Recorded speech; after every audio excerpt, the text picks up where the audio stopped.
नमस्ते। मैं दीपक अनंतराव, सरकारी हाई स्कूल वागमन के हिंदी अध्यापक। आज बड़ी खुशी के साथ, गौरव के साथ आप लोगों के सम्मुख खड़ा हूँ, बैठा हूँ। आज तो 14 सितंबर है। विशेष रूप में एक हिंदी अध्यापक हूँ मैं, इसीलिए मेरे लिए यह एक खुशी का दिन है। पूरे भारतवर्ष में, पूरे विश्व में 14 सितंबर हिंदी दिवस के रूप में मनाया जाता है। एनएसपी एचएसएस कुटडी के हेडमास्टर आदरणीय शशि सर और अन्य वरिष्ठ अध्यापक अनध्यापकगण और मेरे प्यारे नन्हे गुल के जैसे, नन्हे फूलों के जैसे मेरे सामने बैठे मेरे प्यारे बच्चे और आदरणीय अभिभावकगण, सभी को मेरी तरफ से प्रणाम। हिंदी दिवस के संबंध में बताए तो बहुत सारी बातें हैं आपसे बताने के लिए, क्योंकि हमारे प्यारे बापूजी ने ही हिंदी भाषा को राष्ट्रभाषा के रूप में पद दिलाने के लिए बहुत कोशिश किया था उन्होंने। क्योंकि एक बार उन्होंने बताया था, बिना कोई राष्ट्रभाषा से, बिना एक राष्ट्रभाषा से एक देश गूंगा है। तो उनकी एक कथन से एक देश के लिए राष्ट्रभाषा कितनी महानता, विशेषता प्रदान करती है, तो उनकी बातों में सुरक्षित है। आपको पता है, उसी दिन हम अंग्रेज़ों के कब्जे में थे। बहुत संग्राम हमारे भारत में चलते थे, जुलूस चलते थे। तो जितने राज्य, बहुत सारे राज्य, जितने राज्य थे, तो उन्हीं को, राज्यों को और वहाँ के लोगों को विविध भाषा के, आचार विचार के, संस्कृति सभ्यता के, तो उन्हीं लोगों को पिरोने के लिए, एक सूत्र में बांधने के लिए ऐसी एक भाषा की जरूरत थी।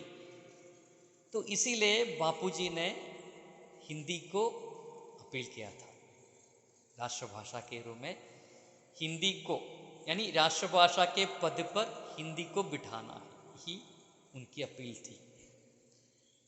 एक देश में ज़्यादातर लोग जिस भाषा बोलती है, उसी भाषा ही उस देश की राष्ट्रभाषा है।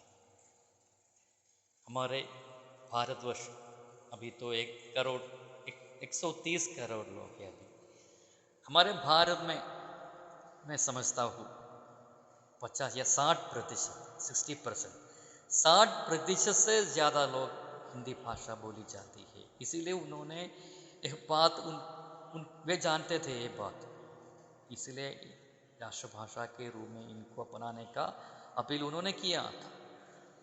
तो 1918 में हिंदी साहित्य सम्मेलन में हमारे प्यारे गांधी जी ने उनका पहला अपील किया था, इस भाषा को राष्ट्रभाषा की संज्ञा देना बहुत जरूरी है।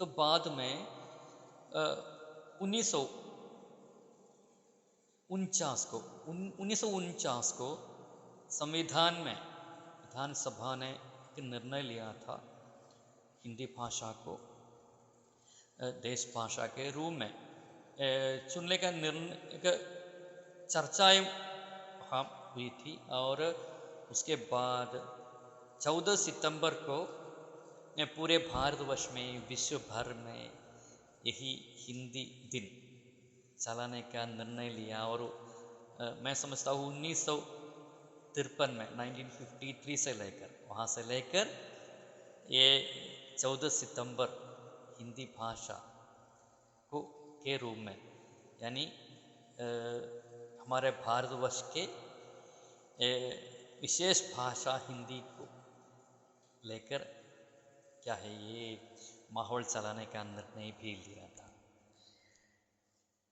एक भाषा एक पहचान है, एक अस्तित्व है। हमारे भारत के बारे में सोचते वक्त हिंदी को बहुत सारा हिंदी को अपनी एक जगह है। मैंने आपसे पहले बताया था करीब 60% से ज़्यादा लोग हिंदी बोली जाती है।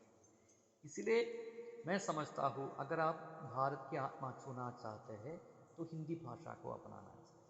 इसी अवसर पर यही बात मैं आपसे फरमाना चाहता हूँ, आप टीचर्स से, बच्चों से, पेरेंट्स से, इसी भाषा को आप अपनाइए, हिंदी भाषा को अपनाइए। भारत का मतलब आप जानिए, भारत के चरित्र, भारत के इतिहास को आप जानिए और इसका प्रसार कीजिए। पूरे विश्व में सबसे ज़्यादा लोग यानी सबसे बोली जाने वाली भाषा चीन है, दूसरे स्थान पर ही है हमारी हिंदी। देखिए आप, second place in the world Hindi भाषा। बहुत सारी पहचान अभी उनको प्राप्त हुई है। बहुत सारे देश में हिंदी भाषा ऑफिशियल लैंग्वेज के रूप में अपनाई है। इसलिए आप हिंदी भाषा पढ़िए, इसका प्रसार कीजिए। कुछ ऐसे बच्चे हैं हिंदी में लिखने में शौक है, कुछ ऐसे बच्चों के लिए कविता लिखती है, कहानी, उपन्यास सब, और भाषण प्रतियोगिता में भी कुछ ऐसे बच्चे। इसीलिए आगे भी आप ऐसे करते रहिए।